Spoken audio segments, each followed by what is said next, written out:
दोस्तों लाओ जो कहते हैं the journey of 1000 miles begins with a single step, यानी कि 1000 मील की यात्रा एक सिंगल स्टेप से शुरू होती है।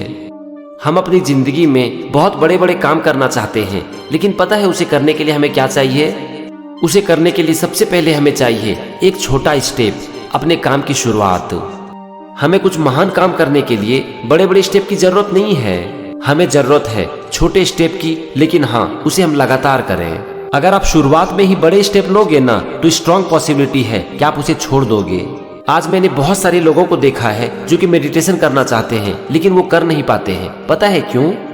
क्योंकि उनको किसी ने बता दिया कि आपको कम से कम 20 मिनट की मेडिटेशन रोज करनी है। अगर आपने मेडिटेशन कभी भी नहीं किया है ना तो शुरुआत में 20 मिनट बैठना सही में बहुत डिफिकल्ट है, लेकिन अगर आप 1 मिनट या फिर 2 मिनट का टारगेट रखते हो तो आप उसे कर भी पाओगे और उसके ऊपर टिक भी पाओगे, और फिर आपका यही 1 मिनट कब 20 मिनट हो जाएगा आपको पता भी नहीं चलेगा। जिंदगी में कुछ भी करने के लिए ना सबसे पहले हमें लेना है एक डिसीजन, और हमारा वो डिसीजन होना चाहिए एक बड़े काम को करने के लिए रोज एक छोटा step. Care about what other people think and you will always be their prisoner. अगर आप ये सोचते हो कि दूसरे आपके बारे में क्या सोचते हैं तो इसका सिंपल सा मतलब है कि आप उसके गुलाम हो, क्योंकि उसके बाद आपका हर एक्शन होगा दूसरों को खुश करने के लिए। आप हमेशा वही करोगे जिससे कि दूसरा इंसान खुश हो सके, तो क्या ये गुलामी नहीं है? अच्छा एक बात बताओ कि दूसरा आपके बारे में क्या सोचते हैं, क्या इसके ऊपर आपका कंट्रोल है? एक्चुअली आप दिन भर में क्या सोचते रहते हो इसी के ऊपर आपका कंट्रोल नहीं रहता, तो फिर दूसरा आपके बारे में क्या सोचते हैं आप इसे कैसे कंट्रोल कर सकते हो? इसीलिए दोस्त, दूसरों की छोड़ो और खुद की सुनो, और हमेशा वो काम करो जो कि अच्छा है। The best fighter is never angry. जिंदगी की जंग क्रोध से जीती नहीं जा सकती है। जब भी आप गुस्से में होते हो तो सबसे पहले क्या होता है पता है? आप सही डिसीजन नहीं ले पाते हो। उस समय आपके सोचने की शक्ति खत्म हो जाती है और आप ये तय नहीं कर पाते हो कि क्या सही है और क्या गलत। और जब आप सही और गलत में फर्क ही नहीं कर पाओगे तो आप सही डिसीजन कैसे लोगे? और जब आप सही डिसीजन नहीं लोगे तो फिर जिंदगी की जंग कैसे जीतोगे? Simplicity, patience, compassion, these 3 are your greatest treasures. Simple in action and thoughts, you return to the source of your being.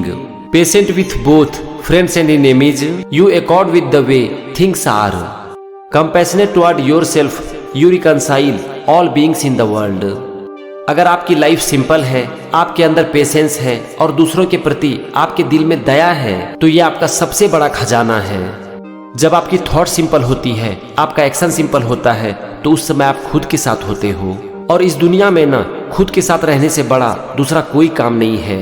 आपने सबको जान लिया लेकिन खुद को ही नहीं जान सके तो किस काम का ये जीवन? और अगर आपने खुद को जान लिया ना तो दुनिया को जानने की जरूरत ही नहीं है, क्योंकि जो इंसान खुद को समझ लेता है वो दुनिया को भी समझ लेता है। जब आपके अंदर पेशेंस होता है तो आप किसी भी चीजों को या फिर किसी भी सिचुएशन को एज इट इज देखते हो। उस समय आप ये नहीं सोचते हो कि ये ऐसा क्यों है, वो इंसान इस तरह से क्यों बिहेव कर रहा है, क्योंकि पेशेंस के साथ आपकी समझ अच्छी होती है। अगर आपकी समझ अच्छी होती है तो आप हर चीज को एज इट इज देखते हो, और जब आप हर चीज को एज इट इज देखते हो तो आपका मन शांत हो जाता है। जब आप खुद के साथ कंपैशनेट होते हो तो आप दुनिया के साथ एक हो जाते हो।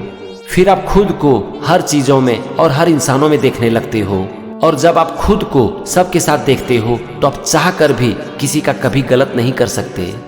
Knowing others is intelligence, knowing yourself is true wisdom. Mastering others is strength, mastering yourself is true power. आप कितनी भी नॉलेज क्यों नहीं इकट्ठा कर लो, लेकिन जब तक आप खुद को नहीं जानोगे ना तब तक आप ज्ञानी नहीं कहला सकते। अगर आप दुनिया को जानते हो तो आप इंटेलिजेंट हो, लेकिन अगर आप खुद को जानते हो तो ये आपकी विजडम है। अगर आपने दुनिया को जीत लिया तो आपके अंदर स्ट्रेंथ है, शक्ति है, लेकिन अगर आपने खुद को जीत लिया तो आपके अंदर सच्ची पावर है। खुद को जीतने का मतलब क्या है पता है? खुद को जीतने का मतलब है अपने मन पर कंट्रोल करना, और ये काम इस दुनिया का सबसे कठिन काम है। इसीलिए कहा जा रहा है कि अगर आप खुद को जीत लेते हो तो आपके अंदर सच्ची पावर है। Life is a series of natural and spontaneous change. Don't resist them that only create sorrow. Let reality be reality. Let things flow naturally forward in whatever way they like. बदलाव जिंदगी का नियम है। अगर आप इसका विरोध करते हो ना तो ये सिर्फ आपके दुखों का कारण बनती है। आप इस दुनिया में बहुत कुछ नहीं बदल सकते। अगर आप बदल सकते हो तो खुद को बदल सकते हो। इसीलिए जो रियलिटी है, जो जैसा भी है, उसे वैसा ही एक्सेप्ट करो। जब आप किसी भी चीज को या फिर किसी भी इंसान को एज इट इज एक्सेप्ट करते हो तो क्या होता है पता है? आपका मन शांत हो जाता है। आपके अंदर की जो कन्फ्लिक्ट है ना वो खत्म हो जाती है। आप ये नहीं सोचते कि ये ऐसा क्यों है, वो वैसा क्यों है, और इससे आपके मन में जो अननेसेसरी मेंटल ट्रांजैक्शन है ना वो खत्म हो जाती है।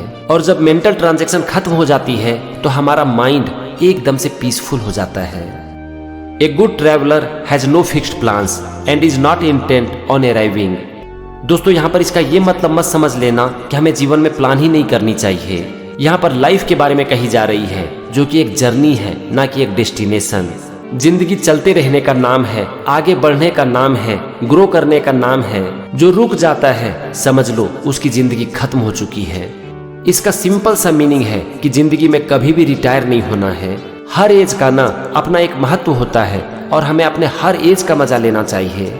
इसीलिए जिंदगी में कभी भी रुकना मत, आगे बढ़ते रहना, क्योंकि जो रुक गया समझ लो वो मर गया। Those who know do not speak, those who speak do not know। इस दुनिया में सचमुच में जो ज्ञानी होते हैं ना वो बोलने से ज्यादा सुनने पर ध्यान देते हैं। अगर जिंदगी है तो बोलना जरूरी है, लेकिन बकबक करना जरूरी नहीं है। शांत रहना और सुनना बुद्धिमान लोगों की निशानी है और बकबक करना मूर्ख लोगों की निशानी है। When you are content to be simply yourself and don't compare or compete, everyone will respect you। जब आप अपनी तुलना दूसरों से नहीं करते हो, दूसरों के साथ कंपीट नहीं करते हो, तो आप खुद के साथ होते हो और आपकी लाइफ में एक सेटिस्फैक्शन होती है। और जो आदमी खुद के साथ रह सकता है उसके अंदर एक आकर्षण शक्ति होती है और दूसरे लोग उनकी तरफ खींचे चले जाते हैं। आपको अपने आसपास ना बहुत से ऐसे लोग मिल जाएंगे जिनसे कि लोग जुड़ना चाहते हैं। अगर आप उनकी खूबी को ध्यान से देखोगे ना तो आपको समझ में आ जाएगा कि ये इंसान ना तो अपनी तुलना दूसरों के साथ करता है और ना ही दूसरों के साथ कंपीट करता है। ये हमेशा खुद के साथ रहता है। The truth is not always beautiful nor beautiful words the truth. इसका मतलब ना मैं आपको एक लाइन में समझा देता हूँ कि सच हमेशा कड़वा होता है। बहुत लोग आपके सामने आपकी तारीफ कर देंगे, आपको सुनने में अच्छा लगेगा, लेकिन क्या ये आपके लिए अच्छा है? क्या इससे आप अपनी कमियों के ऊपर काम कर पाओगे? आप ग्रो कर पाओगे? शायद नहीं। इसीलिए जिंदगी में हमेशा सच का साथ दो, चाहे वो कड़वा ही क्यों ना हो। If you are depressed you are living in the past, if you are anxious you are living in future, if you are at peace you are living in the present. हम अपनी लाइफ की ज्यादातर problem ना अपने mind में खुद ही create कर लेते हैं। आपकी लाइफ की जो भी प्रॉब्लम है आप उसे एक बार देखने की कोशिश करो, आपको समझ में आ जाएगा कि कैसे आपका अपना माइंड ही आपके लिए प्रॉब्लम क्रिएट कर रहा है। हमारा माइंड कभी पास्ट में होता है तो कभी फ्यूचर में, और दोनों ही सिचुएशन में ये प्रॉब्लम क्रिएट करती है। आप अपने माइंड को इस मोमेंट में लेकर आ जाओ और जरा सोचो कि क्या अभी आपकी लाइफ में कोई प्रॉब्लम है? आपको एक ही आंसर मिलेगा, नहीं, क्योंकि प्रेजेंट मोमेंट में प्रॉब्लम एग्जिस्ट ही नहीं करती।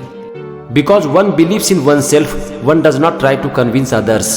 Because one is content with oneself, one does not need others' approval. Because one accepts oneself, the whole world accepts him or her. जो लोग खुद के ऊपर विश्वास करते हैं ना, उन्हें दूसरों को कन्विंस करने की जरूरत नहीं होती। आप कभी भी दुनिया को कन्विंस कर पाओगे? अगर उनको कन्विंस होना है तो वो खुद हो जाएगा। और अगर वो कन्विंस नहीं होते हैं और आप उन्हें कन्विंस करने की कोशिश करते हो तो आप वही करोगे जैसा कि वो चाहते हैं। लेकिन अगर आपको पता है कि आप जो कर रहे हो वो सही है तो इससे आपको संतुष्टि मिलेगी और फिर आपको किसी को भी कन्विंस करने की जरूरत ही नहीं पड़ेगी। अगर आपके अंदर बुराइयां हैं, कमियां हैं, आप अपने काम को ढंग से नहीं करते हो तो आप कभी भी खुद को एक्सेप्ट नहीं कर पाओगे। आप खुद को तभी एक्सेप्ट करोगे जब आप सही काम करोगे, और जब आप सही काम करोगे तो आप खुद को एक्सेप्ट करोगे, और जब आप खुद को एक्सेप्ट करोगे तो फिर ये दुनिया ऑटोमेटिक आपको एक्सेप्ट कर लेगी।